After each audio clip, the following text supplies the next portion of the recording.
आदरणीय सभापति जी, पूरा विश्व अनेक चुनौतियों से जूझ रहा है। शायद ही किसी ने सोचा होगा कि मानव जात को ऐसे कठिन दौर से गुजरना पड़ेगा। ऐसी चुनौतियों के बीच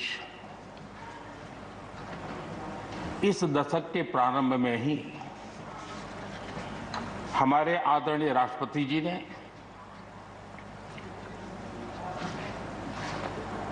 जो संयुक्त सदन में अपना उद्बोधन दिया, वो अपने आप में इस चुनौतियों भरे विश्व में एक नई आशा जगाने वाला, नया उमंग पैदा करने वाला और नया आत्मविश्वास पैदा करने वाला राष्ट्रपति जी का उद्बोधन रहा। आत्मनिर्भर भारत की राह दिखाने वाला और इस दशक के लिए एक मार्ग प्रशस्त करने वाला राष्ट्रपति जी का उद्बोधन रहा। आदरणीय सभापति जी, मैं राष्ट्रपति जी का तहे दिल से आभार व्यक्त करने के लिए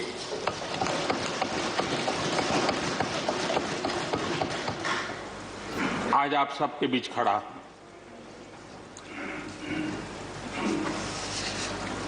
राज्यसभा में करीब 13-14 घंटे तक 50 से अधिक मान्य सदस्यों ने अपने विचार रखे, बहुमूल्य विचार रखे, अनेक पहलुओं पर विचार रखे और इसलिए मैं सभी आदरणीय सदस्यों का हृदयपूर्वक आभार भी व्यक्त करता हूं इस चर्चा को समृद्ध बनाने के लिए। अच्छा होता कि राष्ट्रपति जी का भाषण सुनने के लिए भी सब होते तो लोकतंत्र की गरिमा और बढ़ जाती और हम सबको कभी गीला शिकवा न रहता कि हमने राष्ट्रपति जी का भाषण सुना नहीं था।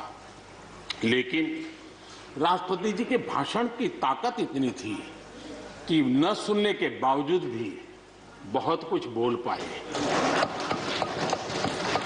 ये अपने आप में इस भाषण की ताकत थी, उन विचारों की ताकत थी, उन आदर्शों की ताकत थी कि जिसके कारण न सुनने के बाद भी बात पहुंच गई और इसलिए मैं समझता हूं इस भाषण का मूल्य अनेक गुना है। आदरणीय सभापति जी, जैसे मैंने कहा, अनेक चुनौतियों के बीच राष्ट्रपति जी का इस दशक का प्रथम भाषण हुआ। लेकिन ये भी सही है कि जरा पूरे विश्व पटल की तरफ देखते हैं, भारत के युवा मन को देखते हैं, तो ऐसा लगता है कि आज भारत सच्चे अर्थ में एक अवसरों की भूमि है। अनेक अवसर हमारा इंतजार कर रहे हैं और इसलिए जो देश युवा हो, जो देश उत्साह से भरा हुआ हो, जो देश अनेक सपनों को लेकर के संकल्प के साथ सिद्धि को प्राप्त करने के लिए प्रयासरत हो, वो देश इन अवसरों को कभी जाने नहीं दे सकता। हम सब के लिए ये भी एक अवसर है कि हम आजादी के 75 वर्ष में प्रवेश कर रहे हैं। ये अपने आप में एक प्रेरक अवसर है। हम जहां भी हो, जिस रूप में हो, मां भारती के संतान के रूप में इस आजादी के 75वें पर्व को हमने प्रेरणा का पर्व बनाना चाहिए। देश को आने वाले वर्षों के लिए तैयार करने के लिए कुछ न कुछ कर गुजरने का होना चाहिए और 2047 में देश जब आजादी की शताब्दी मनाए तब हम देश को कहां तक ले जाएंगे, इन सपनों को बार बार हमने लेते रहना चाहिए। आज पूरे विश्व की नजर भारत पर है, भारत से अपेक्षाएं भी हैं और लोगों में एक विश्वास भी है कि अगर भारत ये कर लेगा, दुनिया की बहुतेक समस्याओं का समाधान वहीं से हो जाएगा। ये विश्वास आज दुनिया में भारत के लिए बड़ा है। आदरणीय सभापति जी, जब मैं अवसरों की चर्चा कर रहा हूं तब महाकवि मैथिली शरण गुप्त जी की कविता को मैं उद्घोषित करना चाहूंगा।